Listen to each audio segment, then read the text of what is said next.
kid in my class offered me $50 to be at his birthday party. At 6 p.m., everyone started running for their lives. Jordan from my English class slipped me the cash in the hallway. Come to my birthday party Saturday, but you have to leave by 6:15. My dad gets home from the casino at 6:30. His voice cracked. If he finds anyone in the house, he'll kill me. I needed the money. Saturday at 4 p.m., I knocked on their door. Jordan answered, already shaking. His mom appeared behind him, skeletal thin, a silk scarf hiding her baldness. She hugged me with arms like bird bones. I felt the bruises on her wrists through her sleeves.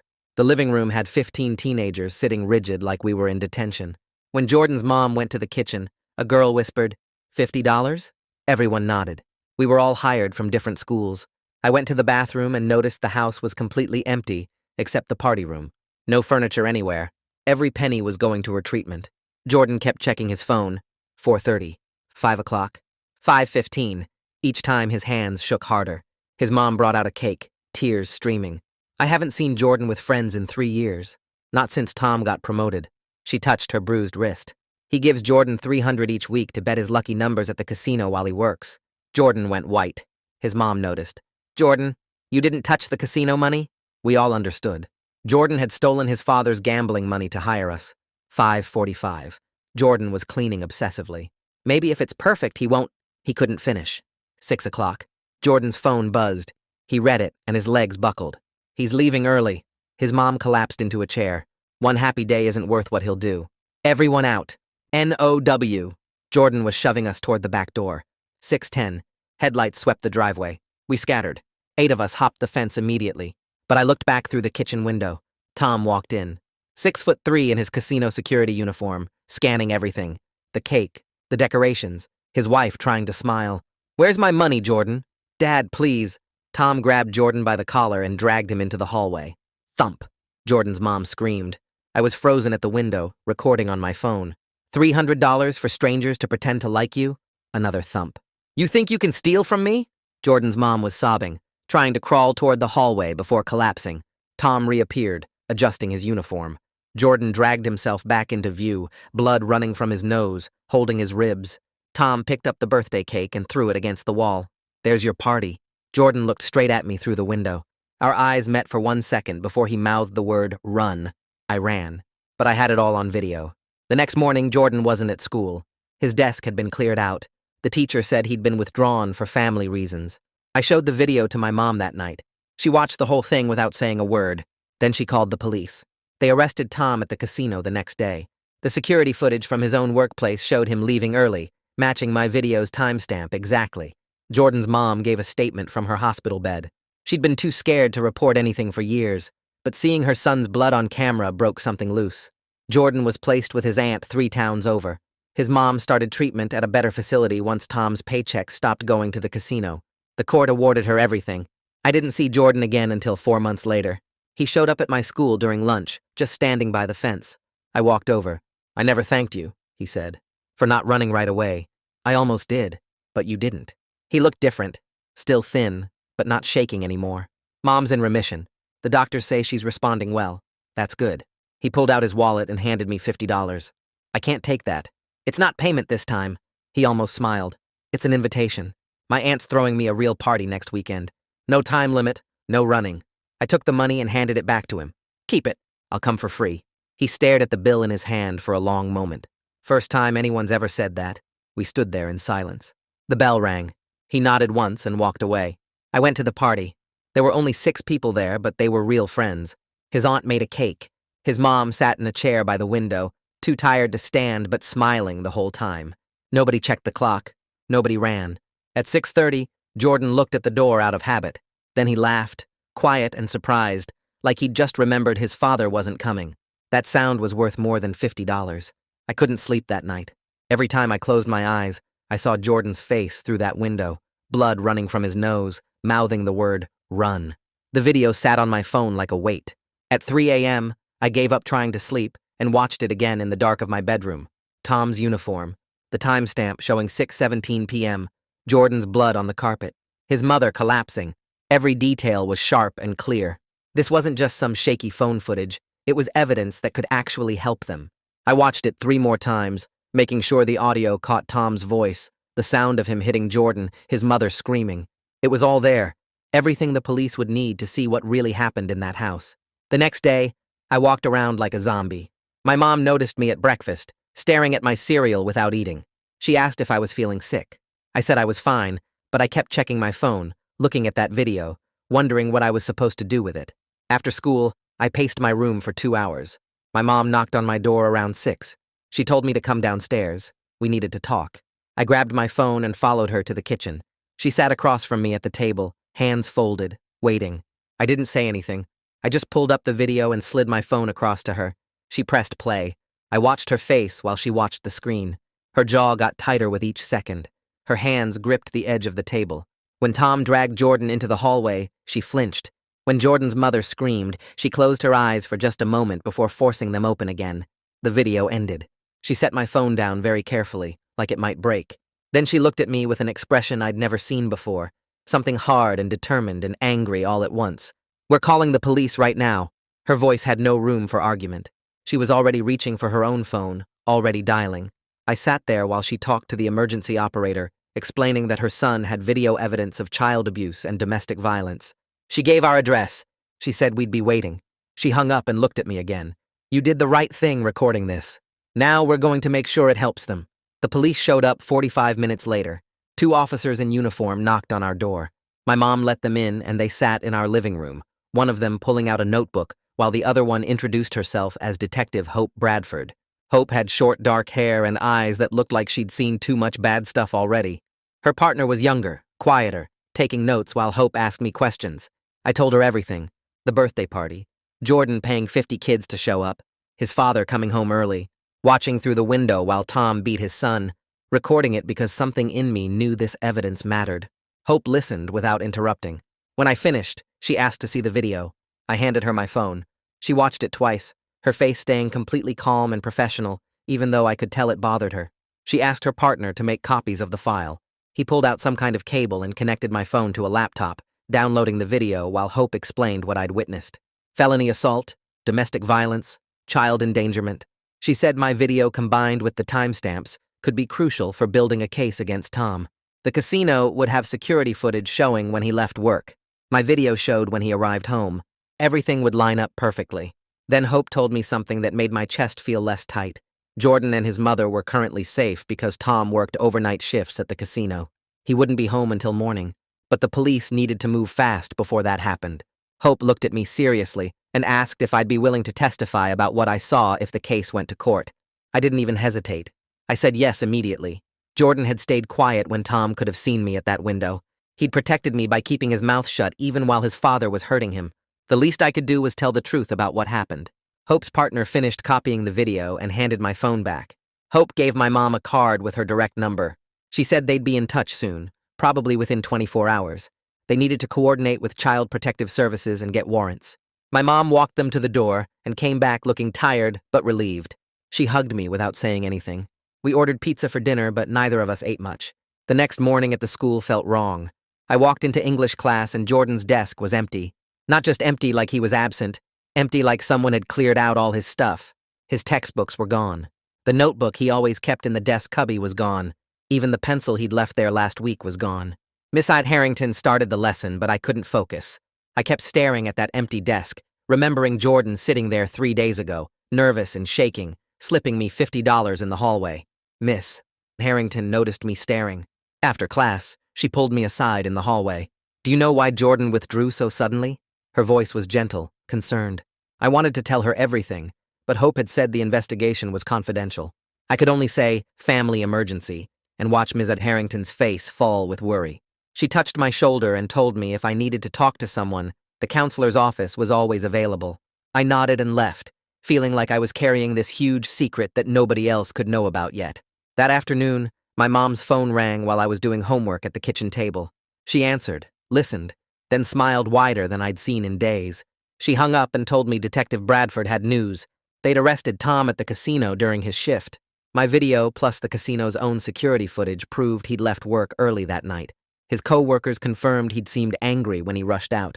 His supervisor remembered him checking his phone over and over before leaving.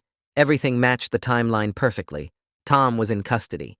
He couldn't hurt Jordan or his mother anymore, But Hope had more news. The police had also gone to the hospital. They'd found Jordan's mother there, being treated for injuries from that night. Broken ribs, severe bruising all over her body, a concussion she'd been trying to hide. When Detective Bradford showed her my video and explained that Tom was already in jail, Jordan's mother had broken down completely. She'd given a statement about 3 years of abuse, 3 years of being too terrified to tell anyone, 3 years of Tom controlling everything, threatening worse violence if she tried to leave, blaming them both for his gambling losses. She'd told the police everything. The statement included details that made my stomach hurt. Tom had forced Jordan's mother to hide her cancer diagnosis from family. He'd threatened to hurt Jordan worse if she ever tried to get help. His gambling addiction had started after his promotion to security supervisor. Whenever he lost money at the casino, he'd come home angry and blame them. He'd say they were bad luck. He'd say they ruined his life. He'd take it out on them with his fists. Jordan's mother had been trapped, sick and scared, and unable to protect her son or herself. Child Protective Services had removed Jordan from the house that same day. They'd placed him temporarily with his aunt 3 towns over. His mother would join him there once the hospital released her. Detective Bradford had called my mom specifically to tell me Jordan was safe now. When my mom told me that, I felt this huge weight lift off my chest. The video had worked. That terrible choice to stay at the window instead of running had actually saved them. They were away from Tom. They were safe. But that night, I couldn't sleep again. This time, it wasn't because I was wondering what to do. It was because I kept seeing the video in my head. Tom's fists hitting Jordan. The sound of Jordan's mother screaming. The blood. My mom heard me pacing my room at 2 a.m. and knocked softly. She told me we were seeing the school counselor tomorrow. I tried to say I was fine, but she gave me that look that meant no argument. The next morning, we went to see Derek Mathis during my free period. Derek was younger than I expected, maybe 30, with glasses and a calm voice that made it easier to talk. He explained that witnessing violence can be hard even when you're not the direct victim.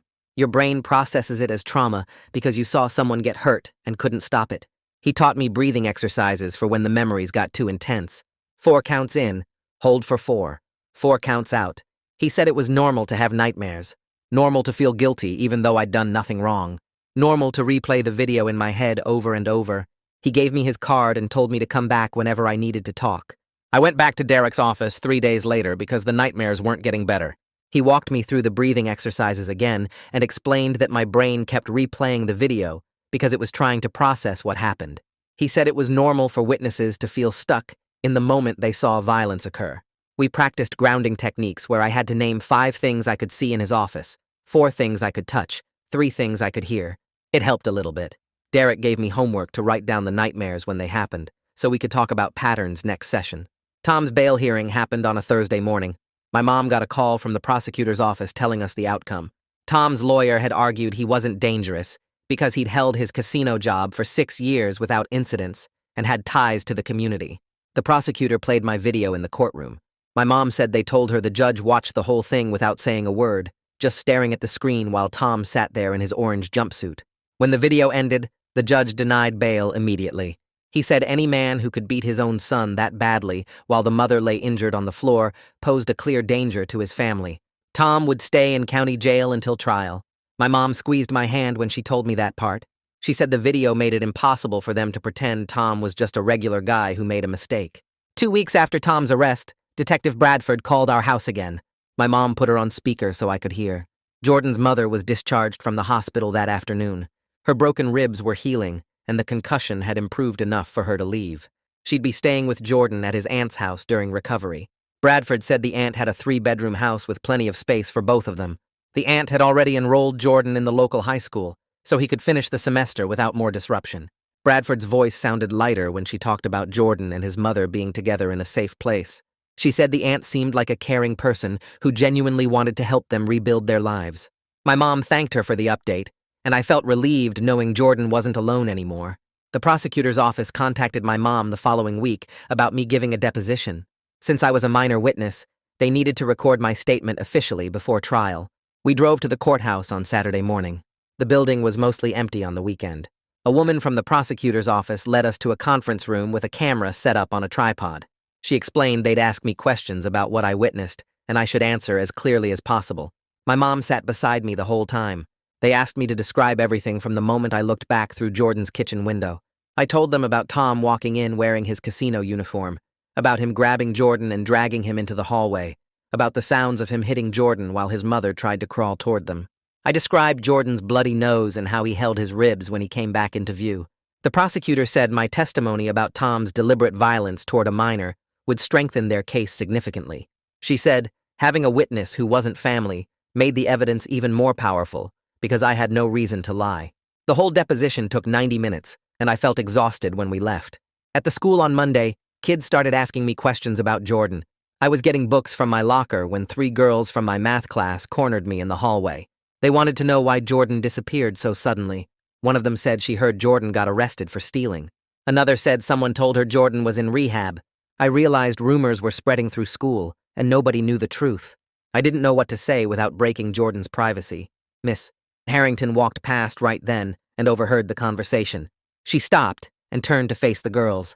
Her voice was sharp when she reminded them that speculating about absent students' personal lives was cruel and inappropriate. She said Jordan had family circumstances that required him to change schools, and that was all anyone needed to know. The girls looked embarrassed and walked away quickly. Miss Harrington caught my eye for a second and nodded. I felt grateful she'd shut down the gossip before it got worse. That night, I asked my mom if there was any way to contact Jordan. I just wanted to know if he was okay. She said she'd talked to Detective Bradford about it. Bradford called back the next day and said she'd pass my phone number along to Jordan's aunt. 3 days went by without anything. Then my phone buzzed during dinner with a text from an unknown number. It said, "It's Jordan, thanks for not running," and nothing else. I saved the contact immediately. My hands shook a little while I typed back, "Glad you're safe," and hit send. He didn't respond that night, but I kept checking my phone anyway. Jordan and I started texting occasionally over the next few weeks. Nothing heavy or serious. He'd send me questions about homework assignments he missed. I'd tell him about stupid things happening at the school. He mentioned TV shows he was watching and asked if I'd seen them. We talked about how weird it must be to change schools in the middle of the year. He never brought up Tom or what happened that night. He didn't talk about the abuse directly. But he told me his aunt's house had a big backyard with old trees. He said his mom was getting stronger slowly. She could walk around the house now without getting too tired. That felt like progress to me. Our texts were normal and boring in the best way possible. Just 2 people talking about regular things. The prosecutor called my mom again about a month after the arrest. They'd offered Tom a plea deal. 15 years in prison with possibility of parole after 10 years if he pleaded guilty to aggravated assault, child endangerment, and domestic violence. Tom's lawyer was trying to negotiate it down to a shorter sentence. The prosecutor told my mom they weren't budging. She said my video evidence made their case, so strong they were completely willing to go to trial if Tom refused the deal. She sounded confident when she said that. My mom asked what would happen if Tom rejected the plea. The prosecutor said they'd proceed to trial and I'd have to testify in person. My mom's face went pale when she heard that. Tom rejected the plea deal 2 weeks later. Detective Bradford called to tell us. Tom was demanding a trial. Apparently he thought he could claim self-defense or that Jordan provoked him somehow. Bradford said this despite the clear video evidence showing him beating his son while his wife lay injured on the floor. Bradford's voice was frustrated when she explained this to my mom. She warned us that this decision meant I'd definitely have to testify in person at trial. We'd need to start preparing for that reality. My mom scheduled another appointment with Derek to help me get ready for testifying. I felt scared about facing Tom in a courtroom, but I knew I had to do it. Jordan texted me good news in early March. His mother had started chemotherapy again at a better cancer center near his aunt's house. The oncologist was optimistic about her treatment. She was finally getting consistent care without the stress and fear of living with Tom. Jordan said she'd gained 7 pounds since leaving the hospital. Her bruises were almost completely healed now. Reading those texts made me genuinely happy for them both. I could picture Jordan's mother actually recovering instead of just surviving. I texted back that I was glad she was doing better. Jordan sent back a smiley face emoji. It was the first time I'd seen him use any emoji in our conversations. Derek started helping me practice for trial testimony in our counseling sessions.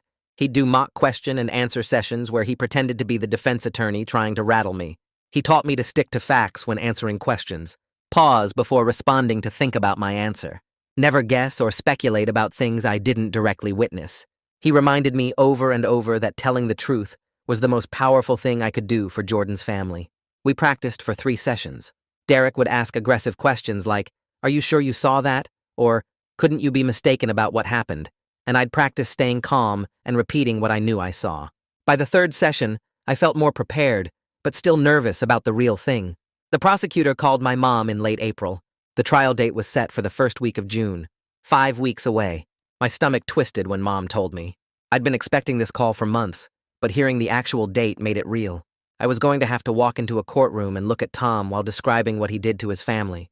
That night, I couldn't sleep. I kept picturing Tom's face in the courtroom, imagining him staring at me while I testified. Jordan texted me the next morning before school. His message was short, but I read it 3 times. He wasn't coming to the trial.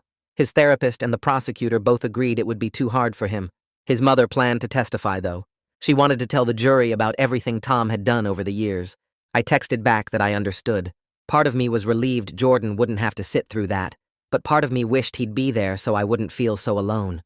Derek helped me practice more during our next session. He threw harder questions at me this time, trying to prepare me for whatever the defense attorney might ask. By the end of the session, my hands were shaking, but I felt slightly more ready. My mom went to the school office the week before trial. She needed to arrange for me to miss 2 days of classes. Miss Harrington found out somehow and pulled me aside after English class. She closed the classroom door and looked at me with this serious expression. She told me what I was doing was incredibly brave. Then she shared something personal. Her sister had been in an abusive marriage years ago. Witnesses like me made the difference between victims staying trapped or getting free. Miss Harrington's voice got quiet when she said that. She touched my shoulder once and told me to stay strong. I nodded because I couldn't speak without my voice cracking. Walking out of that classroom, I felt like someone actually understood what this testimony meant, not just for Jordan's family, but for other people stuck in situations like that. Jordan called me on Saturday. Not a text, an actual phone call. My phone rang and his name popped up, and I stared at it for 3 rings before answering. We talked for almost an hour. He didn't mention the trial at all. Instead, he told me about his new school, how different it was from our old one. He described his aunt's cooking, these big family dinners every night where everyone sat around the table talking. He said his mother laughs now when they watch movies together. Real laughs, not the scared, quiet ones from before. Jordan's voice sounded completely different through the phone. Calmer, lighter somehow. Like he was finally allowed to just be a regular teenager instead of someone constantly bracing for the next hit. He talked about joining the school's music club and learning guitar from the neighbor. Normal teenage stuff. When we hung up, I sat there holding my phone, realizing how much he'd changed in just a few months. The courthouse hallway had hard plastic chairs bolted to the floor. My mom and I got there early on the first day of trial. We sat near the courtroom doors waiting for them to call me as a witness. The hallway smelled like floor cleaner and old coffee. Other people walked past carrying folders and briefcases. At 9:30, Tom's parents arrived. I recognized them from photos Jordan had shown me once. They looked angry. His father wore a suit that didn't fit right, and his mother had her mouth set in this tight line. They saw me sitting there and both of them stared. Not just looked, stared. Like I was the one who'd done something wrong instead of their son who beat his family. Tom's father took a step toward us. My mom stood up immediately and moved between us. She didn't say anything, but her body language was clear. Detective Bradford appeared from somewhere and walked straight over to Tom's parents. She spoke quietly to them and then led them down the hall to a different waiting area. My mom sat back down next to me and took my hand. We waited another hour before someone finally called my name. The courtroom was bigger than I expected. Wood panels on the walls and rows of benches like church pews. Tom sat at the defense table wearing a dark suit and tie. He looked nothing like the man in the casino uniform from my video. Nothing like the violent person who'd beaten his son. He looked like someone's dad going to a business meeting. That scared me more than if he'd looked angry. The prosecutor was a woman in her 40s with glasses and a calm voice. She asked me to describe what I witnessed that night at Jordan's house. I looked at the jury instead of at Tom. 12 people sitting in 2 rows, all watching me. I told them everything. How I'd stayed at the window. How Tom dragged Jordan into the hallway. The sounds of him hitting his son. Jordan's mother trying to crawl toward them before collapsing. My voice stayed steady the whole time. I'd practiced enough with Derek that the words came out clear and factual. When I finished, the prosecutor thanked me and sat down. The defense attorney stood up. He was younger than the prosecutor, maybe early 30s, with slicked back hair. He asked if I was certain about what I saw through the window, suggested maybe the angle was misleading or I'd misunderstood what was happening. I stayed calm. Derek had prepared me for exactly this. I explained that I watched Tom grab Jordan by the collar and drag him out of sight, that I heard the impacts clearly, that I saw Jordan come back into view with blood running from his nose. The defense attorney tried a few more questions, but I kept my answers simple and factual. Then the prosecutor asked to play my video for the jury. The bailiff wheeled in a TV on a cart. the courtroom went completely silent. My video played on that screen. Tom's voice coming through the speakers demanding to know where his money was. The sound of him hitting Jordan. Jordan's mother screaming. Several jurors shifted in their seats. One woman in the front row wiped tears from her eyes with a tissue. The defense attorney objected twice during the video, but the judge overruled him both times. When the video ended, the courtroom stayed silent for a long moment. The prosecutor had no more questions. The defense attorney said he was done too. The judge told me I could step down. Jordan's mother testified the next morning. I was allowed to stay in the courtroom since I'd already given my testimony. She walked to the witness stand slowly, still thin but stronger looking than in my video. The prosecutor asked her to describe her marriage to Tom. Jordan's mother's voice was quiet at first, but got steadier as she talked. She described 3 years of escalating abuse, specific incidents with dates and details, how Tom started getting violent after his promotion at the casino, how he blamed her and Jordan whenever he lost money gambling. She showed the jury photographs on poster boards, pictures of bruises on her arms and ribs, a black eye from 2 years ago, marks on her neck from when Tom choked her. She explained how Tom isolated her from her family, how he controlled all their money so she couldn't leave, how he threatened to hurt Jordan worse if she tried to report anything. The jury listened without moving. Some of them looked sick. Jordan's mother talked for almost 2 hours, answering every question the prosecutor asked. The defense attorney stood up for cross-examination. He suggested that Jordan's mother might be confused because of her cancer medications, that maybe her memory wasn't reliable. The prosecutor objected immediately. The judge sustained it, but the defense attorney had planted the idea. Then the prosecutor called a new witness, Jordan's mother's oncologist. Requested Reds is on Spotify now. Check out link in the description or comments. A doctor in her 50s who'd been treating her for the past 6 months. The oncologist testified that Jordan's mother's treatment had been dangerously delayed, that Tom wouldn't allow her to see doctors regularly, that her cancer was much more advanced when she finally got consistent care than it should have been. The oncologist explained that the current remission was remarkable, that most patients with cancer that advanced don't respond so well to treatment. She said the stress and fear of living with Tom had absolutely made Jordan's mother's condition worse. The defense attorney tried to object, but the judge let the testimony continue. When the oncologist stepped down, the defense rested their case. The trial moved to closing arguments. The jury deliberated for 4 hours. We waited in a small room near the courtroom. My mom brought sandwiches, but I couldn't eat. At 3 in the afternoon, the bailiff came to get us. The jury had reached a verdict. Everyone filed back into the courtroom. Tom sat at the defense table looking straight ahead. The judge asked the jury foreman to stand. Guilty on all counts. Aggravated assault, child endangerment, domestic violence. Tom showed no emotion when the verdict was read. His face stayed blank like he was watching something boring on TV. The judge thanked the jury and scheduled sentencing for 2 weeks later. After the judge left, Detective Bradford came over to where my mom and I were sitting. She told us that the conviction rate for domestic violence cases is usually much lower, that my video evidence made this case impossible for the defense to deny. She shook my hand and thanked me for being brave enough to record what I saw. Sentencing day came 2 weeks later. Same courthouse, same courtroom. Tom sat at the defense table in handcuffs this time. The judge reviewed the case details and the jury's verdict. Then she announced the sentence. 18 years in prison. No possibility of parole for 12 years.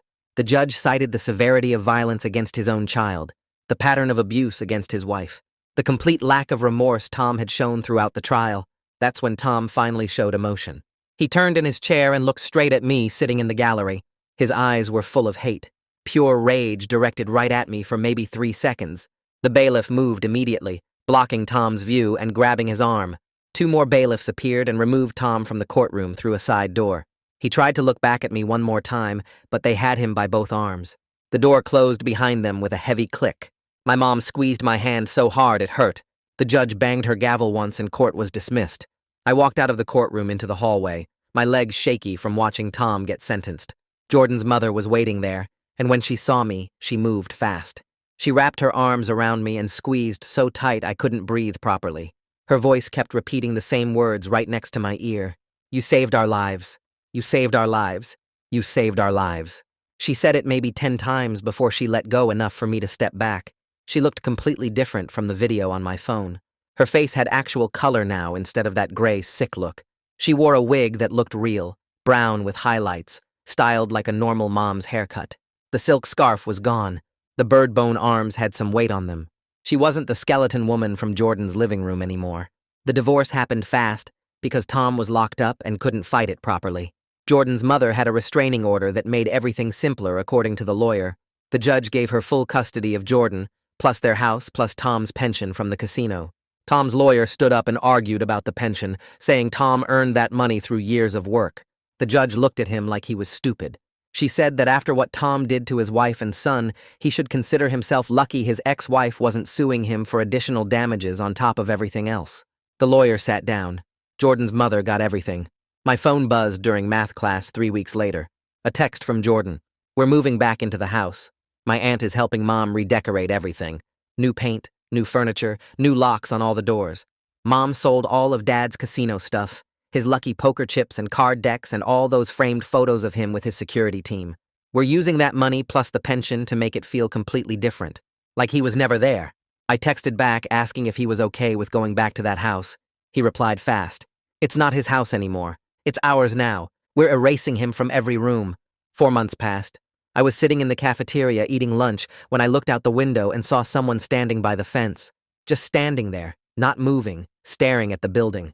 I recognized Jordan immediately, even though he was far away. My heart started pounding hard. I hadn't seen him in person since that night through the kitchen window.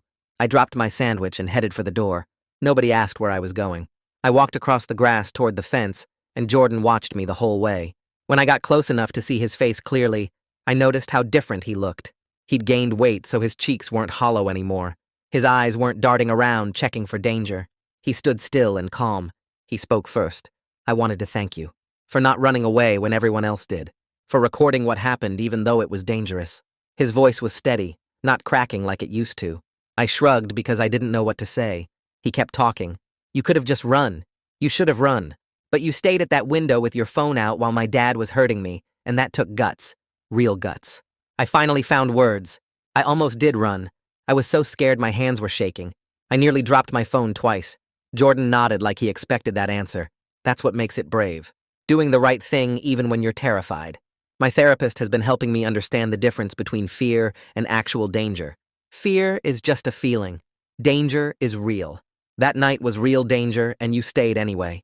He reached into his back pocket and pulled out his wallet. He took out a $50 bill, the same amount he'd paid me to come to that first party. He held it out toward me. I started to shake my head no, but he interrupted. It's not payment this time. My aunt is throwing me a real birthday party next weekend. I want you there as an actual friend, not someone I hired. The $50 is just the invitation. Old habit, I guess. I looked at the money in his hand. The bill was crisp and new, not crumpled like the one he'd slipped me in the hallway months ago. That day, his hands had been shaking so bad the cash rattled. Now he held it steady. He was making eye contact instead of staring at the floor. When he mentioned the party, he smiled for real. Not that fake smile he used to wear when he was trying to convince people everything was fine. This smile reached his eyes. I could see the person he was becoming without fear crushing him every second. I took the $50 from him. Then I held it back out. Keep it. I'll come for free. That's what friends do. Jordan stared at the bill in his hand. He looked at it for maybe 30 seconds without saying anything. Then he laughed. The sound was surprised and happy and free. First time anyone's ever said that to me. He folded the money and put it back in his wallet. We stood by the fence talking until the bell rang. Normal stuff. School and music and some show we both watched. The weather. A movie coming out next month. Jordan talked about his new history teacher who assigned too much homework. I complained about my English essay. The conversation felt easy and natural. Jordan wasn't performing anymore. He wasn't managing everyone's reactions or trying to keep people calm. He was just being himself. A regular teenager talking to a friend about regular things. I realized that was something he probably never got to do when Tom was around. Every word he said back then had to be calculated to avoid setting off his father. Now he could just talk. Jordan kept talking, his voice steady and sure in a way I'd never heard before. His mother was doing really well with treatment. The doctors told her she was responding better than they expected, probably because she wasn't living under constant stress anymore. The cancer was in remission. He explained that didn't mean cured, but it meant she had time. Time to heal. Time to watch him grow up. Time to build a life that was actually theirs. He looked down at the grass between us. His therapist said stress can make cancer worse, and his mother had been drowning in it for years. Now she could breathe. Now she could fight. The doctors kept using words like remarkable and unexpected, and Jordan said he knew it was because she finally felt safe enough to get better. Before he left, Jordan mentioned the party again. He said there would only be about 6 people there. Some kids from his new school and his aunt's neighbor's son who'd been friendly. He said it apologetically, like he was worried I'd be disappointed after that first party with 15 hired strangers. But I told him that 6 real friends were worth more than 50 paid strangers any day. He smiled at that, a real smile that reached his eyes. Then he walked back toward the parking lot and I watched him go, noticing how different his walk was now. No hunched shoulders, no quick glances around, just a regular kid heading home. That weekend, I drove to Jordan's aunt's house for the party. The neighborhood was completely different from where he used to live. Quieter streets with actual trees lining both sides, houses with gardens in front instead of dead grass and chain-link fences, kids riding bikes without anyone yelling at them to get inside. I found the address and parked on the street. Jordan's aunt's house was pale yellow with white trim and flower boxes in the windows. Before I even got to the door, it opened. Jordan's aunt stood there with a huge smile on her face. She was shorter than I expected, with gray streaks in her dark hair and laugh lines around her eyes. She pulled me into a hug before I could say anything. She thanked me for being such a good friend to her nephew, called me brave and kind. I felt awkward, but also proud. She kept one hand on my shoulder as she led me inside, talking about how happy Jordan had been all week preparing for this party. Inside, the house felt warm and full of laughter. Decorations hung from the ceiling, streamers and balloons in blue and silver. Jordan's aunt had clearly put real effort into hanging everything. The living room had a big couch and chairs arranged, so people could actually talk to each other. Photos covered the walls. Jordan at different ages, his aunt with people I didn't recognize, a family that looked happy and safe. Jordan saw me and came over immediately. He introduced me to the other guests one by one. 2 girls from his English class who were debating something about a book they'd read. A guy from his soccer team who was tall and kept making jokes. Samuel from next door who was teaching Jordan guitar and had brought his acoustic to show everyone. They all treated me like I was just another friend, not the person who recorded the video, not someone special or different, just another teenager at a birthday party. Samuel asked me if I played any instruments and started telling me about the guitar lessons without waiting for an answer. One of the girls from Jordan's English class offered me a soda from the cooler. The soccer team guy was setting up a video game and called Jordan over to help. Everything felt normal and easy. Jordan's mother sat in a comfortable chair by the window. She looked tired but genuinely happy as she watched Jordan joke around with his friends. She wore a bright scarf over her wig, red with gold patterns.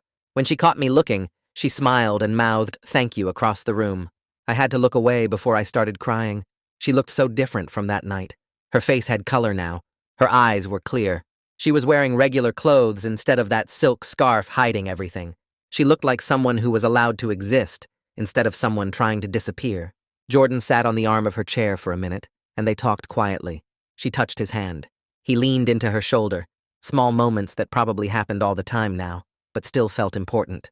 Jordan's aunt disappeared into the kitchen and came back carrying a homemade cake, chocolate with vanilla frosting. Nothing fancy, but made with obvious care. She set it on the coffee table and started lighting candles. We all gathered around and sang happy birthday, while Jordan grinned and blushed. His face turned red, but he was smiling the whole time. When we finished singing, he leaned forward to blow out the candles. I noticed he didn't make a wish with his eyes squeezed shut in desperate hope like at the last party. He just blew them out casually, like any normal teenager celebrating with friends, like someone who didn't need to wish for safety anymore because he already had it. His aunt cut the cake into pieces and passed them around on paper plates.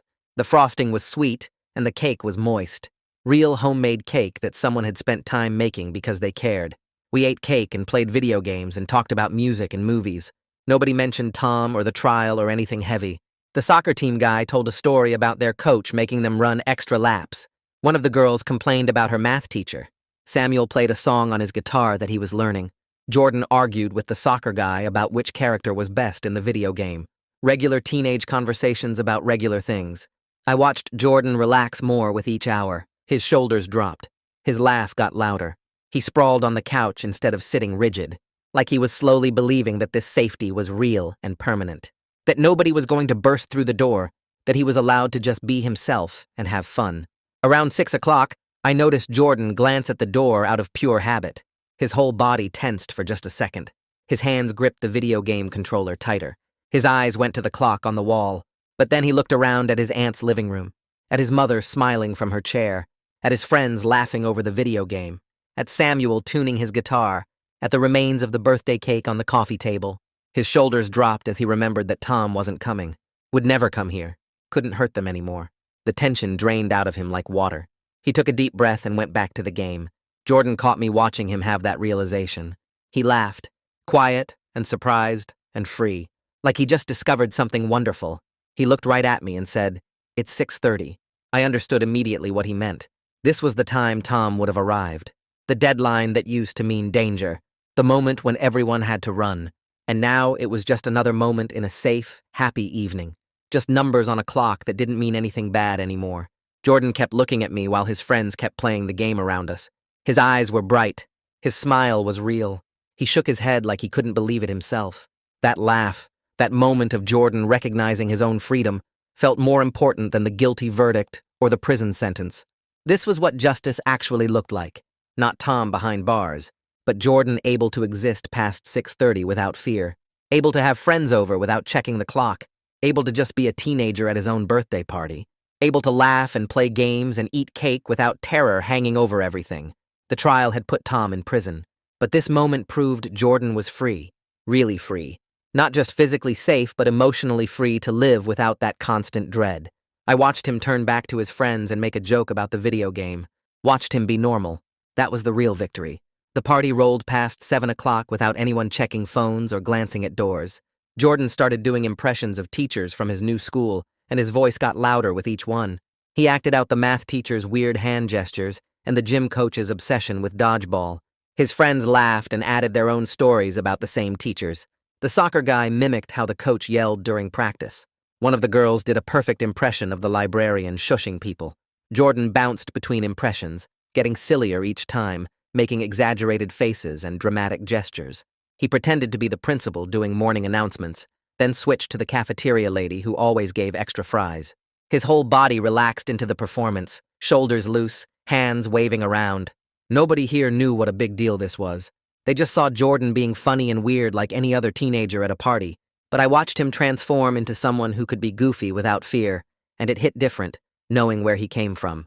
8 o'clock passed while we played video games on the couch. Jordan sprawled across the cushions instead of sitting rigid, his legs stretched out, controller in one hand while he ate cake with the other. He trash-talked the soccer guy about losing the race in the game and made jokes about the characters' stupid outfits. The room filled with normal teenage chaos, controllers clicking, people shouting at the screen, someone spilling soda and laughing about it. Jordan fit right into the mess of it all, just another kid having fun at his own birthday party. Around 8:30, I noticed Jordan's mother had fallen asleep in her chair by the window. Her head tilted to one side, mouth slightly open, hands folded in her lap. The scarf around her head had shifted a little, but her face looked peaceful. No tension in her jaw or forehead, just exhausted from the excitement of watching her son be happy for hours. Jordan's aunt walked over quietly and pulled a soft blanket from the closet. She draped it over Jordan's mother without making any noise, tucking it gently around her shoulders. Jordan saw this happen from across the room. He stopped mid-sentence during his turn in the game and just stared at his sleeping mother for a long moment. His face went soft in a way I'd never seen before, tender and protective and sad and grateful all mixed together. He watched his aunt adjust the blanket one more time, making sure his mother was comfortable. Then he turned back to the game quickly, but I caught the way he blinked hard a few times. I looked away and focused on the TV screen, giving him space for whatever he was feeling. Some moments aren't meant to be witnessed too closely. Parents started showing up around 9 o'clock to collect their kids. Car headlights swept across the front windows as vehicles pulled into the driveway. Jordan's aunt answered the door each time, thanking the parents for letting their kids come. The soccer guy's dad came in and shook Jordan's hand, saying it was a great party. One of the girls' moms hugged Jordan's aunt and said her daughter had been talking about this party all week. Everyone exchanged phone numbers, typing them into their phones while standing in the entryway. The soccer guy told Jordan about practice next Tuesday and said he should come try out. One girl mentioned a group chat they had for homework help and asked if Jordan wanted to be added. Samuel from next door packed up his guitar and told Jordan about a recital happening next month at the community center. He said they needed more performers and Jordan should sign up to play something. Jordan said yes, without hesitating, without that careful pause he used to have before committing to anything. He just nodded and said, "That sounds cool, count me in." Samuel grinned and said he'd text Jordan the details tomorrow. They did that casual guy handshake thing before Samuel headed out. Everyone left with actual plans to see each other again. real friendships forming instead of paid appearances. Jordan walked me to my car when it was my turn to leave.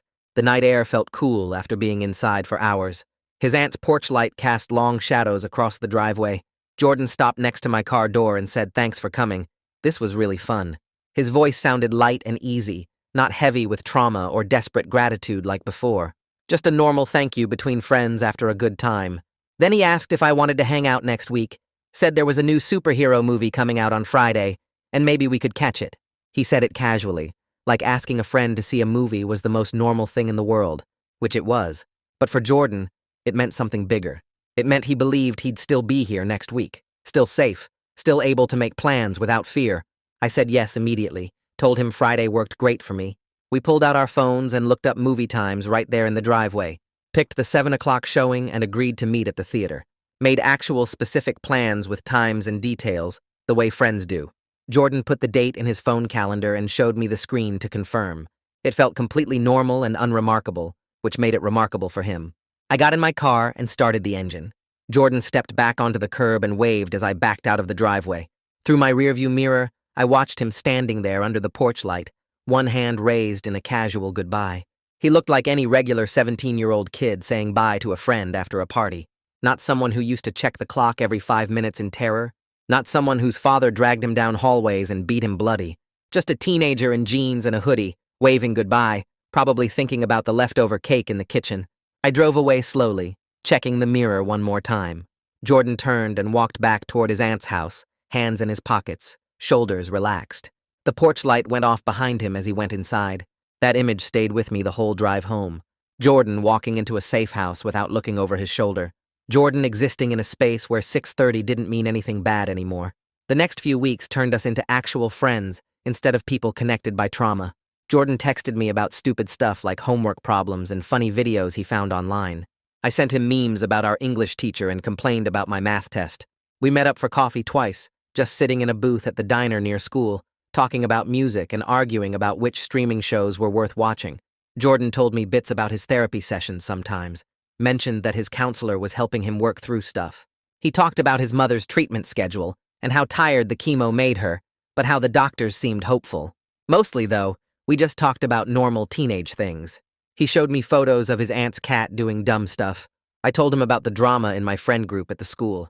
We shared homework answers and complained about early morning classes. Our friendship grew into something real and balanced, not built on the foundation of that terrible night. We were just two people who liked hanging out, who texted each other random thoughts, who made plans to see movies and grab food. The trauma that connected us first faded into background context instead of the main thing between us. Jordan started doing better in the school without constant fear eating at his brain. His texts mentioned getting a B+ on a history test and joining the soccer team at his new school. He sent me photos from games, action shots of him running down the field, blurry pictures of the scoreboard when they won. He complained about morning practices starting at 6 a.m. and how the coach made them run extra laps when someone messed up a drill. I complained right back about my own school problems, about the group project where nobody else did their part, about my biology teacher who assigned too much homework.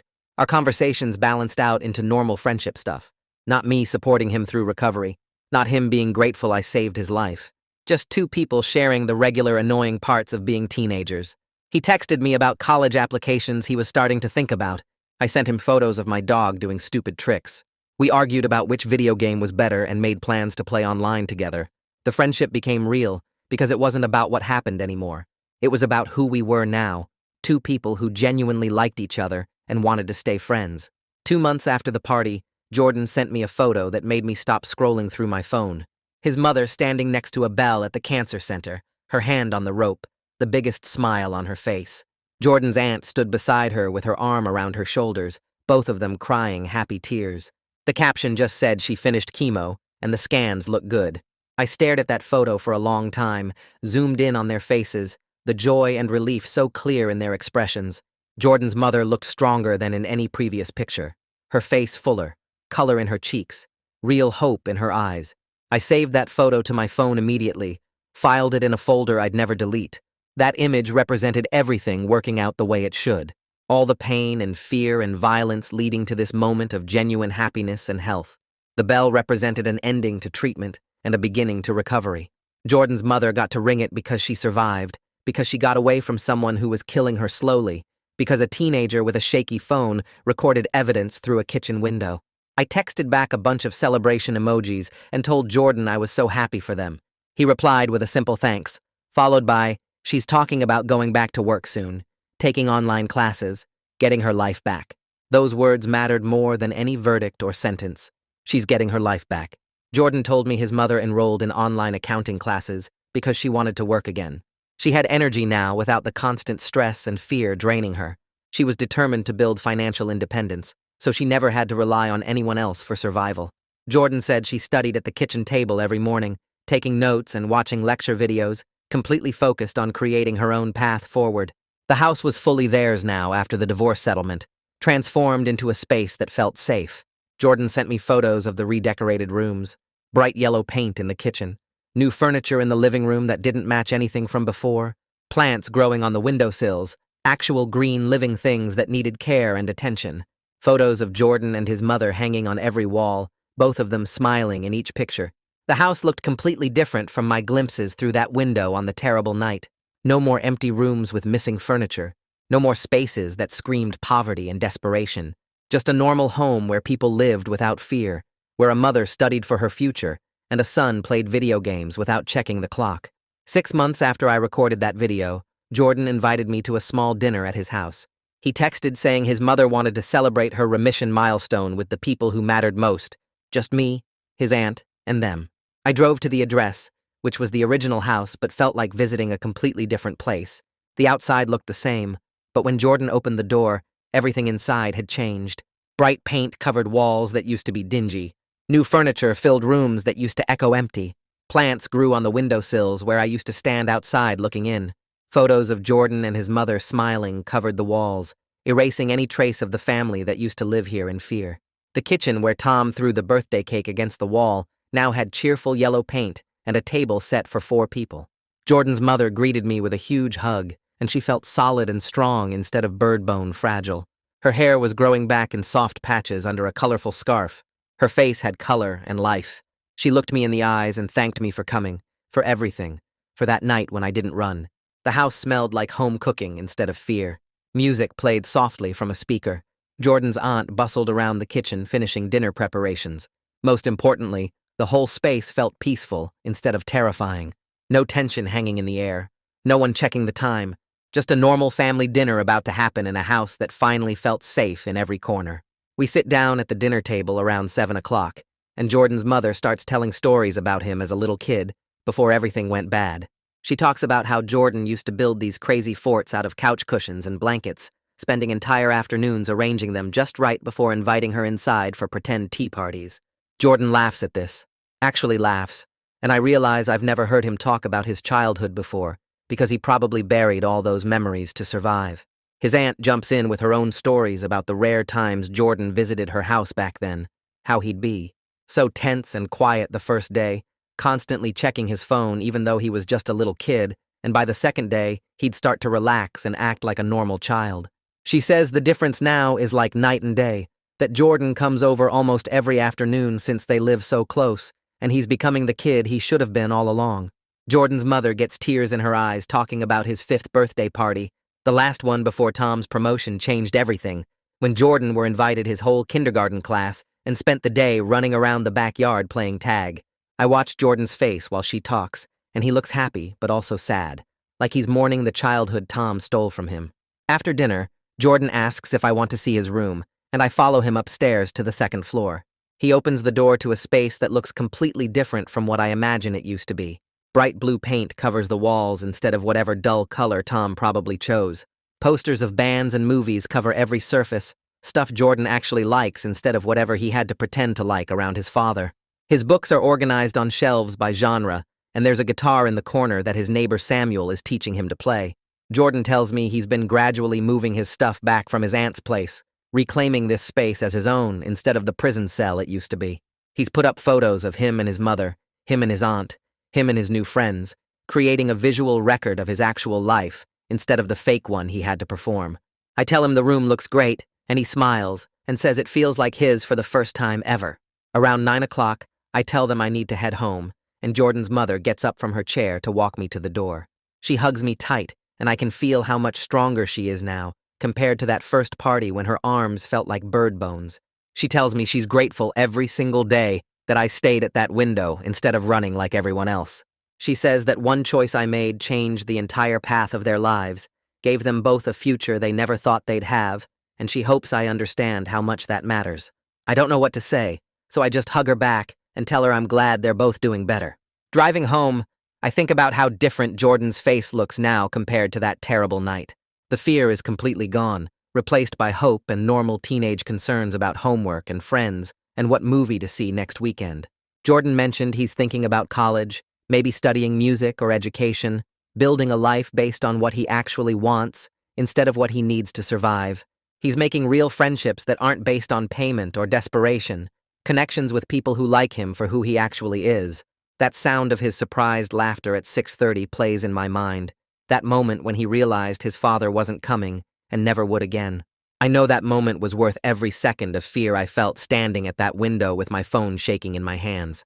Sometimes doing the right thing when you're scared creates effects that save lives, and watching Jordan and his mother build their new life proves that courage, even shaky, uncertain courage, can change everything. That's my read on it. I already know some of you are shaking your head right now. Tell me why in the comments. I want to see every angle.